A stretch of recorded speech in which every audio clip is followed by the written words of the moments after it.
how many people here have seen Spotlight? Okay, how many have not? All right, I urge you to see this movie.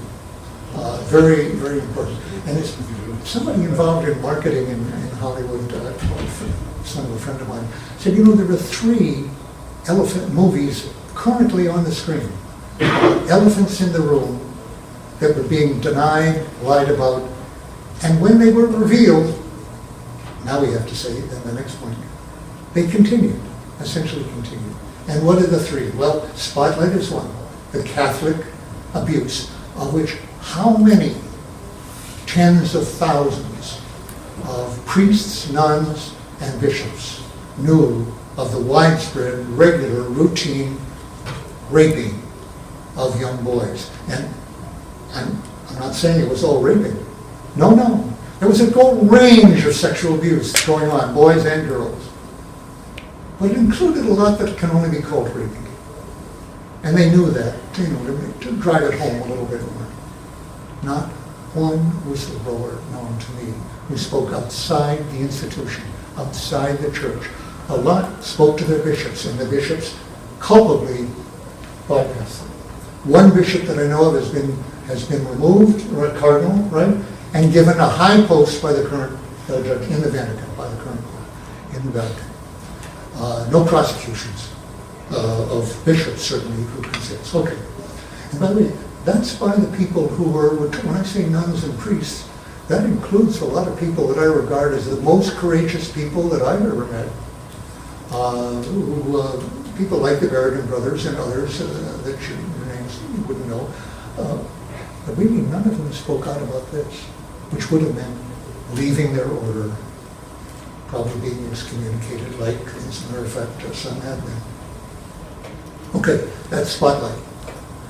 CTE, never heard of it before I saw Concussion the other day. That's the name for the concussion which the guy in charge of it, see the movie Concussion, I also urge you, not quite as dramatic as a movie, as Spotlight, a terrific movie.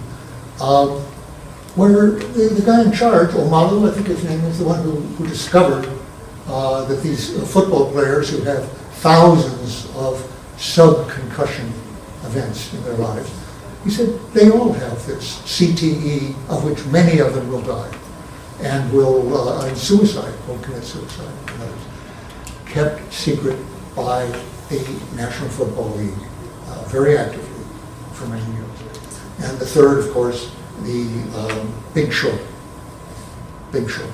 where the housing bubble was concealed, but this fantastic, highly leveraged house of cards was built up with the possibility of bringing down the capitalist system in this country and causing millions of people to be out of work, essentially. And was that totally unforeseeable? No, as you'll see from the movie, not. Okay. What do these things have in common? Well, the reason for the secrecy is not just that people have, that there's, as people say of the classification system, that there's excessive secrecy. Too many things are classified. Everyone will agree to that. And then we even give rather shocking estimates of how big that overclassification is. 25%, 50%, I've heard. Very startling. 50% of the trillion pages since 1970s that have been classified and remain classified, a trillion pages at least, 50% of them no longer need classification, right? I say that's a totally misleading notion of the nature of the problem. Yes, a lot of stuff never needed to be classified at all. A lot of it doesn't need to be classified at all.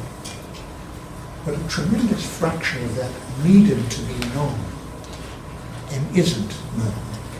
And it is not kept secret by inadvertence and just inertia and wastefulness and so forth. It's kept secret because people in the government want it desperately to remain secret, wanted it to be secret in the first place, and will lie to any extent necessary to keep it secret. And why is that? Tom Paine said, before we had a country here, in common sense, he said, nations should have no secrets.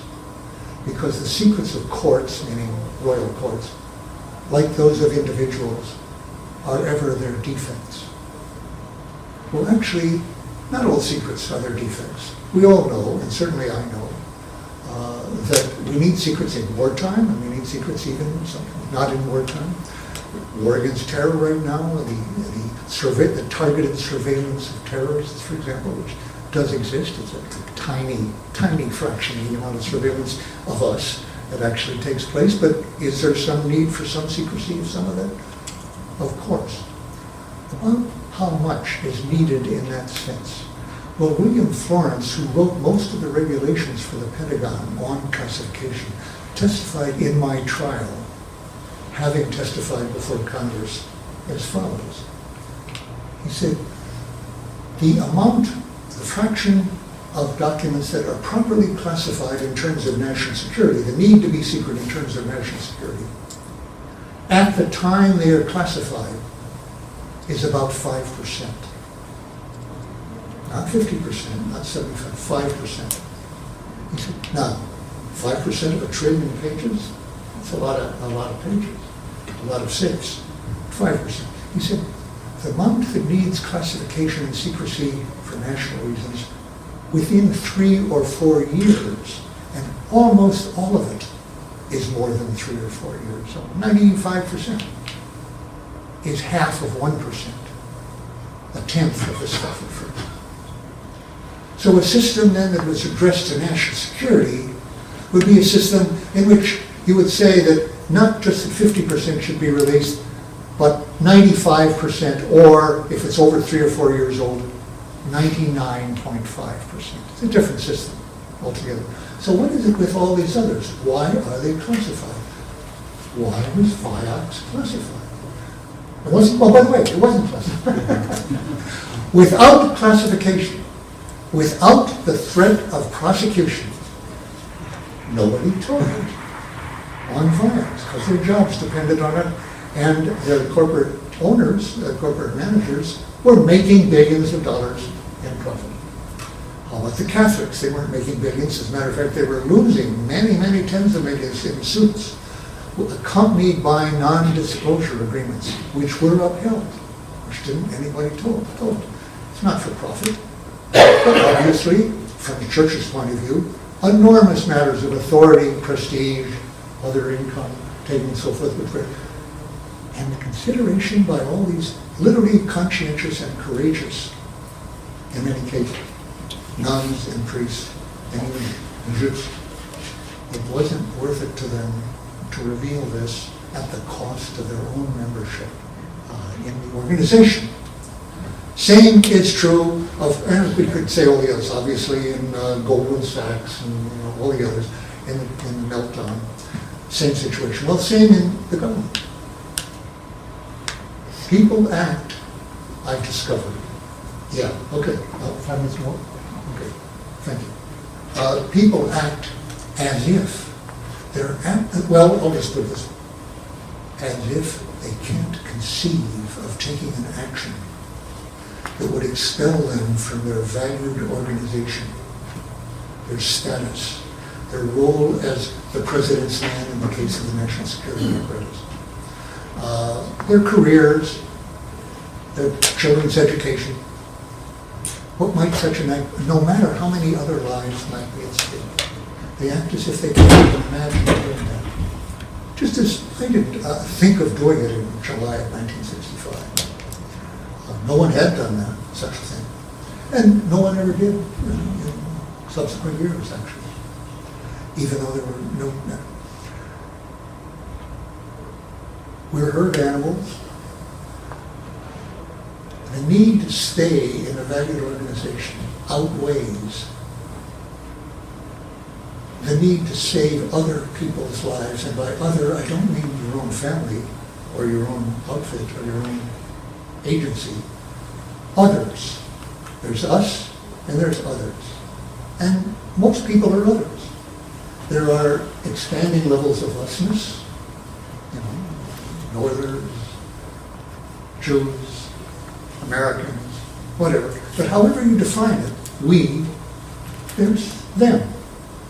And if it's a question of the welfare of them, which is for most people, nearly everybody in the world after all, almost everybody will keep secrets that endanger the lives of them and others, no matter how many are at stake. I've even asked myself, do most humans have the ability, is it fair to say that they could have done otherwise? Otherwise, they don't act, humans in general don't act as though they could. I'd love to change that, to change it in such a way that people would entertain the option of telling a truth that they promised not to tell, and the telling of which will subject them to ostracism, to being called betrayers, to being called traitors, very, very painful, to losing their income. Serious outcomes. I would like it to make it that possible to be an option for people, when the alternative of keeping silence threatens the lives or the welfare of hundreds of thousands, millions, tens of millions of people. I was interested that Galbraith was aware that I was doing anti-nuclear work, which is where I started before I went to Vietnam, working on nuclear war plans. The fact is, I don't believe the president has ever been told, any president, has ever been told what the full impact would be if he were to carry out any of the options, which he regards as options, and which he exercises, rehearses, doing at least once a year in his general war plan. I drafted the options in the general war plan in 1961-62. We didn't know about nuclear emitter then, but we've known about it for 30 years. I feel certain, but it could be wrong. When I'm certain, I'm often wrong. But I'll just say that I feel certain that Barack Obama has never been told what would happen if he carried out any of the major attack options in terms of the smoke that would be wafted into the stratosphere for the next decade and that would kill everyone. Nearly everyone. Being very precise here, probably not all humans, because we're so adaptable, we can move anywhere, we can wear clothes, we can have heating, fire, and all this. We can live where other animals can't. So probably 1% of humans would be left. That's quite a few. Maybe it would be 2 or 3%. Tens of millions of people. All the primates would be gone. See, primates, I would say that other vertebrates. They're gone. They don't have the adaptability we do. That would be the consequence if he's using any of the major attack options the Joint Chiefs have offered him. And they've known that for 30 years, basically. In short, our human species has an ability for denial, for not looking at things that challenge us to do things we don't want to do, which would lose us our status. That's it. Look at the movie The Big Short. How many have you seen that? Anybody? Only a couple? I urge you to see The Big Short. There were a number of people who saw this market is going to go down. And we can't say exactly when, and they almost lost their shirts betting that it would go down sooner than it did. And the reason they thought it would go down sooner was the mortgages were all failing, and so Standard & Poor's should be lowering their markings from AAA on these funds. But they weren't. They were corrupt, as you were describing, the auditing firms. If there were a market for survival from climate change and nuclear war, I would advise going short on the human species, on America, on humans, on birds, everything else. Now, of course, no one would pay off, and there'd be nothing to spend it on, et cetera, et cetera. But if you could go short, look at that movie and you'll see what I mean. Can we possibly change this? I hope so.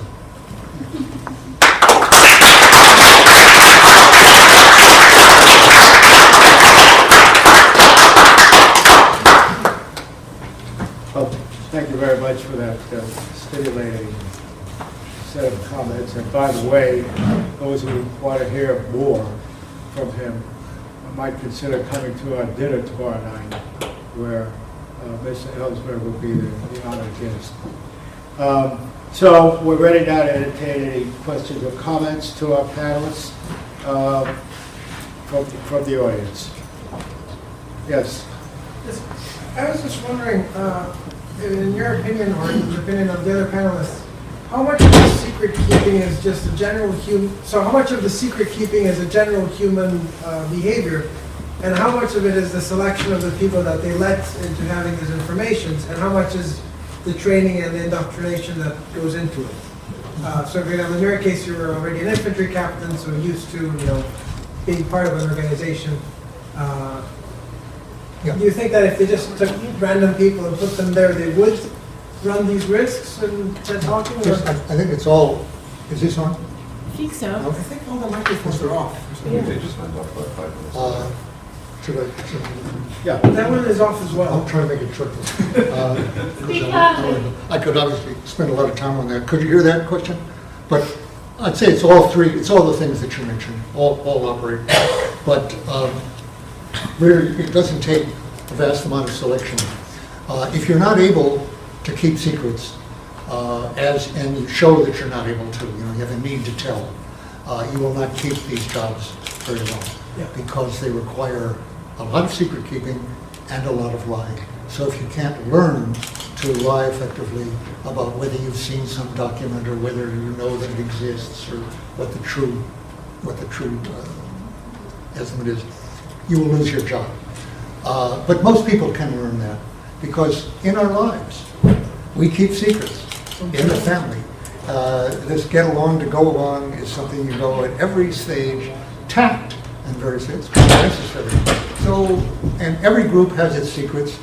There is no way of getting kicked out of any group faster than telling its secrets, not being reliable to be able to keep its secrets. So most people are well socialized to be able to do that, and we have that potential in us as humans. Sorry, if I can add just one writing to Sure. that question.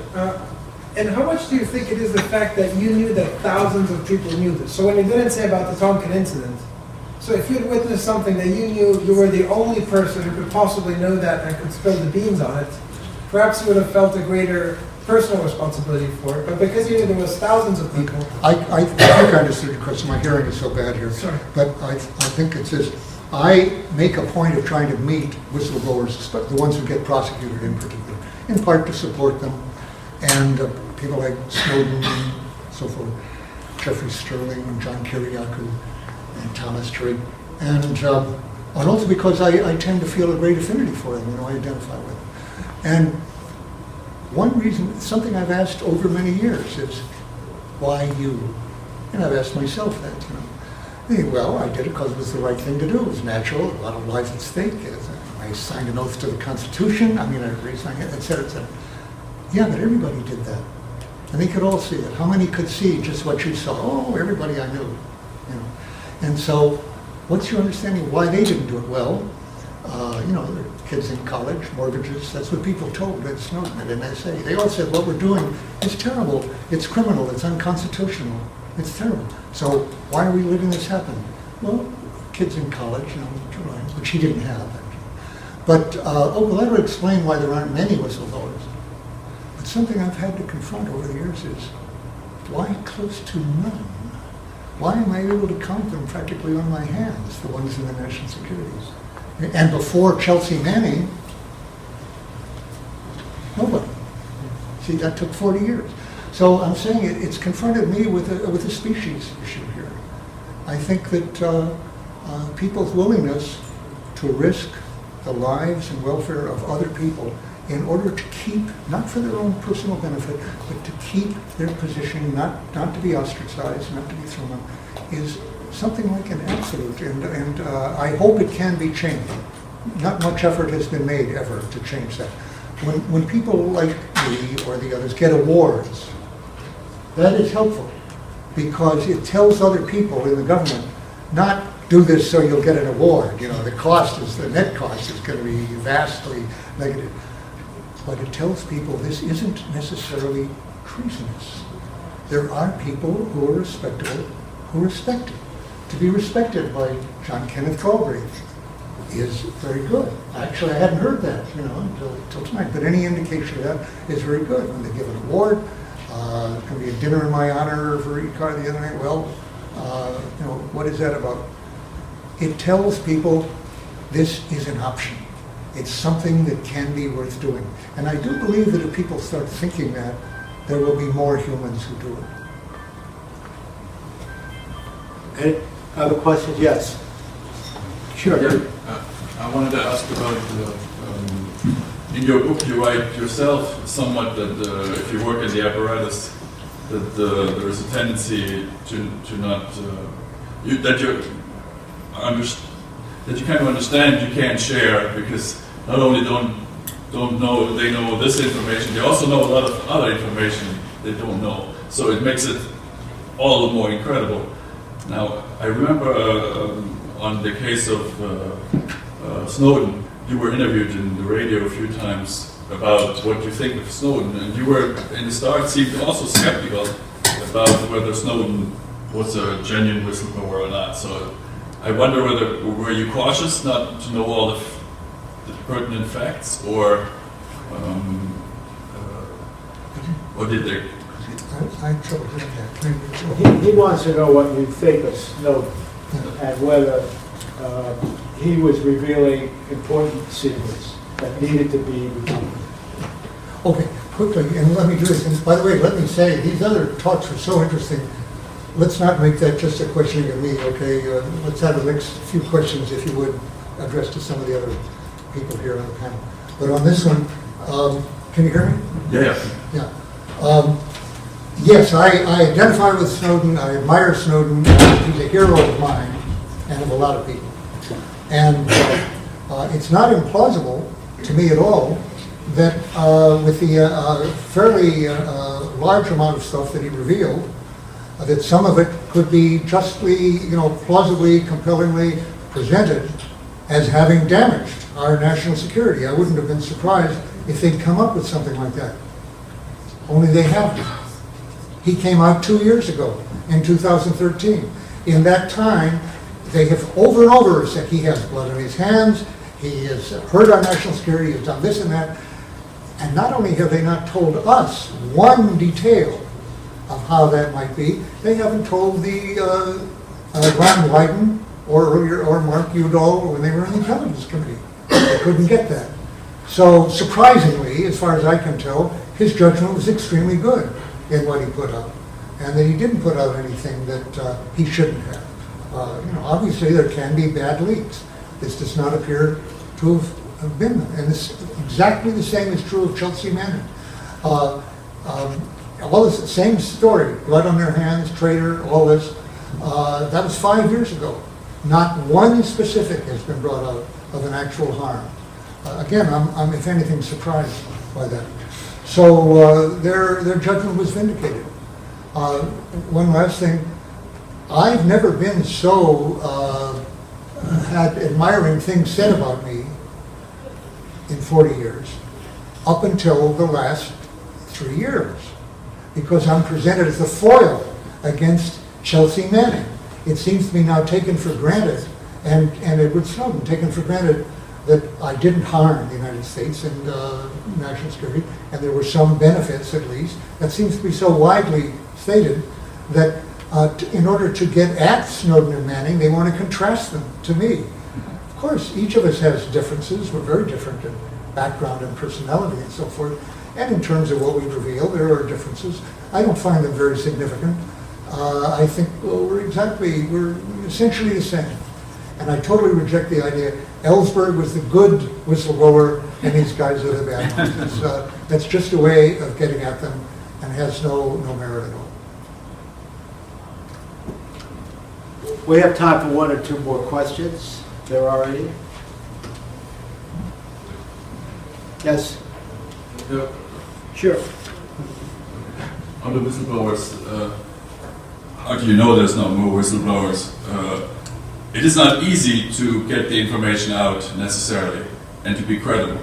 So case in point, Harry Markopoulos was a whistleblower to the SEC, and he tried to convince him several times to take him serious. And we only know about his activity after the fact.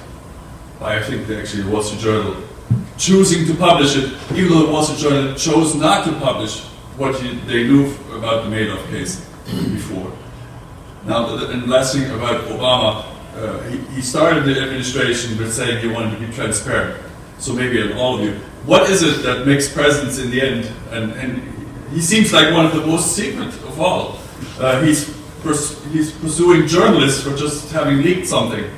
I'm puzzled. Is it because he's a lawyer, or is it that you get briefed every day about security, and therefore after a while you get paranoid? Well, let me ask Linda to try to address that interesting question. Sorry, about Obama. we seem to be down to 1 or 2 minutes. Down to one. I mean, I think it's a very interesting question. You know, certainly in terms of in the context of the Iraq and Afghanistan war. As a senator, Obama had been extremely critical of the emergency supplemental appropriations and all of the mechanisms that had hid the true cost of war. And yet, he perpetuated them. I mean, they were renamed as overseas contingency operation funds, but essentially the entire system. I'm saying that he opposed them before he was He president. opposed them before he was president. Yes, he opposed them then, but then perpetuated them. I mean, I guess the question, you know, my question coming out of this session is that a system that relies on whistleblowers does not seem to be a good system to me. So, I mean, so, you know, just simply encouraging and protecting whistleblowers, I mean, just spending 2 hours here in the presence of Dan Ellsberg suggests that most people are not going to be made of the same DNA. So, you know, the question is, why do we have systems? I mean, how did it happen in the Iraq case where the entire budget system and checks and balances system and oversight system broke down? Why is it in terms of the classification system that we have a system that has been built up that is wildly overclassifying materials?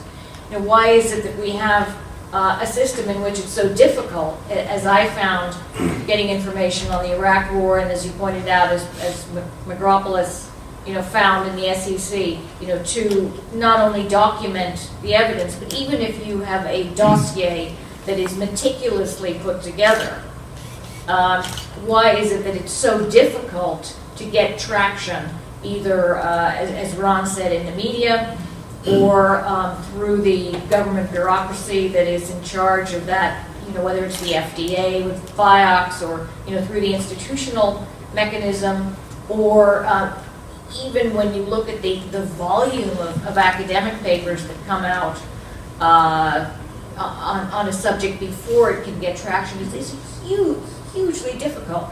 And I think that that's become even more difficult with the complexity of government, the scale of data, the volume of information that is just sort of dumped on the internet. And one of the basic insights of Bentham and the Enlightenment is that transparency requires not just the putting out of material, but it needs a recipient. It needs someone to digest it. And I wonder, in thinking about the situation, whether we're focusing on the wrong half of the equation, because I mean there has been with Obama, you know, a great deal of effort to put more stuff out there, but I don't think that there's been much progress in terms of us really digesting and understanding, interpreting, and analyzing what we have. So I put those questions out there. Yeah, I'll say a few words about Obama in relationship with Ken and with Kennedy and Johnson. Going to the letters, what Ken brings out is the emotional connection he had with Johnson. They truly were friends. And Ken tried to do the very best he could to try to persuade Johnson to get out of Vietnam. And Johnson would write back to Ken saying, "Ken, you don't understand the pressure I'm getting from the generals. And if it wasn't for me, the situation would get a lot worse. And I'm trying to do the best that I possibly can. And the same story was with Kennedy. There's some letters where Ken was talking to Kennedy, and Kennedy basically said the same thing, where if it wasn't for me, if you have those generals, we'd be in a lot worse situation. And as I mentioned in my talk, was that there was private correspondence between Ken and Kennedy, and Kennedy sent Ken on a special mission in 1961 to try to tell him what was going on in Vietnam. And I had that correspondence. And then what Kennedy did was to show some of that correspondence to the generals, and then there was the general response. So there's a sense that these presidents are under tremendous amount of pressure from this military-industrial Pentagon apparatus. But another issue that just kind of dawned on me listening to some of the comments today, and with Dan Ellsberg, about who is a whistleblower. And I actually would argue that Ken Galbraith was in many ways a whistleblower. And the reason why I say that is in the correspondence that he had with Johnson in 64, 65, Ken invited Johnson to come up to his farm in Vermont. And Johnson made a deal with Galbraith. He says, if you leave the Vietnam issue alone, I'll let you control my domestic policy, the Great Society. That's basically what he said. And Ken could not make that deal. And he loved Johnson. And he loved the idea behind that Great Society. And what he gave up in order to go out and to fight against the Vietnam War and to speak out about the Vietnam War. And then in 1968 to go to the Democratic Convention and to support McCarthy. And also he played a very hard price with the Kennedy, with Bobby Kennedy. And the woman that he loved was Jackie Kennedy. And so he paid a high price, and I would call, in many ways, Ken Galbraith a whistleblower. And it was people like that that we truly owe a lot to. Well, thank you very much. One last quick question. I think one of the crucial problems here is the fact that all of us are reluctant to be really, really brave whistleblowers, particularly the media. I mean, I remember before the invasion of Iraq that there were people in the street all over the place. And I know lots of them, including myself, who were very angry with the idea of having the United States invade Iraq. But the media were not giving us enough of a voice, enough attention for it to be taken seriously. And so the policy that was predetermined by the people running the government just went forward. I think we need a much larger quantity of people, including people in the media, who will speak up and say things that are not the most obvious and the most already selected. Well, thank you very much for that thought-provoking comment. I want to thank our panel. I hope everybody does join me in